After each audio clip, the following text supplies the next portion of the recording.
do you define the role of a chaplain in your specific context? A little bit of background just to understand, like, kind of the context specifically for serving the WNBA. It means that we have a liturgical function. So within that liturgical function, our job is to host a chapel service before the game. So there's a chaplain serving every single team throughout all of the WNBA.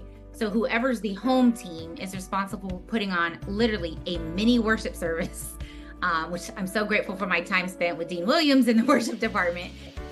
So we have an opportunity in that space to host a moment of worship, to give them a word, because this might be the only church that they can afford is in time to go throughout the week. And so this is happening at every home game all around. The biggest thing about doing work as a movement chaplain is presence. A lot of people that have dedicated themselves to doing movement work, many of them may have some background of, church hurt, right? Many of us do that have, grown up with Christianity as it is in the United States, right? Most people might even, have like some frame of reference for that. So there are a lot of people who have seen activism as the way that they can impact the world and create the world that they want to see, where they haven't necessarily seen people doing that in religious spaces. So in many ways, there is a commitment to creating a better world that's shared among people, which is kind of the starting ground.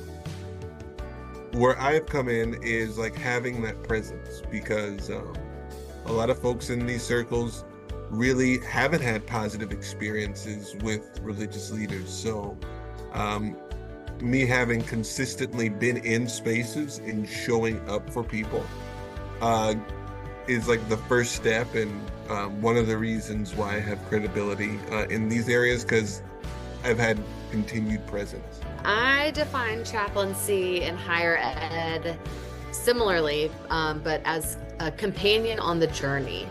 And the journey that I get is the 4 years they are here, or the 6 years they're here for graduate school, or 3 for divinity, whatever it might be, but the journey through education. And that looks like getting a lot of coffee with people and just hearing their story. But it also looks like being a presence for faculty and staff, which is a really cool thing that we get to do, being one of the few people on campus who invites people to pause in their day. That campus is always bustling from the moment before classes start, let's be honest, to after classes end. And so inviting people to pause. It involves compassion and presence and active listening and companionship. We offer emotional and spiritual support to patients, families, and staff. So we're involved in the life of the hospital. We respond to consult requests. So patients, families, staff can make requests to see a chaplain. And sometimes that looks like responding to spiritual distress. Sometimes that looks like responding to emotional distress. We respond to deaths and dying situations, but that's not all we do. I also use the word companion. We companion with people through their healthcare journey, but our time with them is very, very short. So in my context at Emory Decatur, I usually only see patients once or twice while they're there, and our visits are often very brief as well, so 15 to 30 minutes. And so we get a glimpse into their whole life story. And we're there to actively listen to them and listen to the spiritual needs that have not been met in their life, in their story at the hospital, and communicate that to the healthcare team and kind of hold in tandem the needs that the medical team are trying to provide and the needs that the patients and families are trying to provide. So it is a balancing act between those two things. And we also provide a lot of staff support.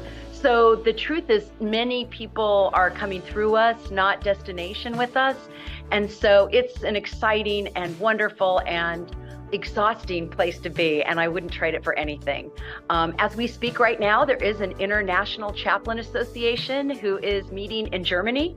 So there are many chaplains around the world, and most of them have 1 to 2 paid staff people, and the rest are volunteers. I am fortunate that the Episcopal Diocese private funders have asked me to stay on at least for another couple of months so I can finish up some research that we've been doing with our honor guards. If you don't know what that is, that's a whole nother conversation, but it's a true privilege to be with our fallen heroes and their families and the escorts that come through our airport, and the vast amount of military folks that are there. We get a lot of recruits that are going to Fort Benning, Fort Moore, and to be able to hand out Gideon Bibles, I had no idea I'd be so in love with the Gideons after all my decades as a recovering philanthropy consultant. They're my new favorite nonprofit.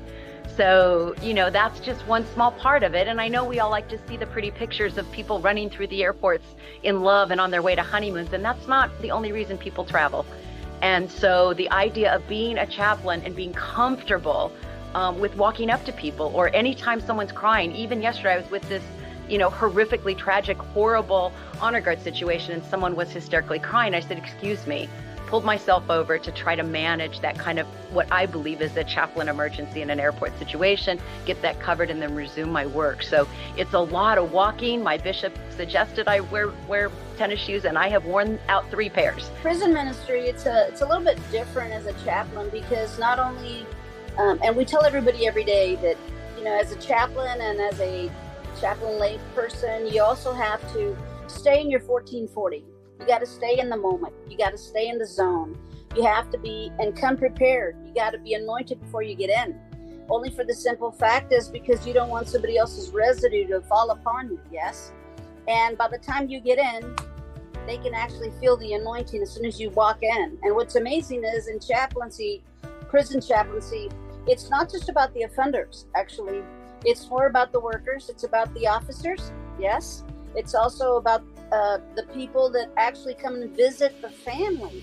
You would be amazed on how a parent or a loved one or a husband is still going through a lot, either denial or brokenness. So you have to be there for them also.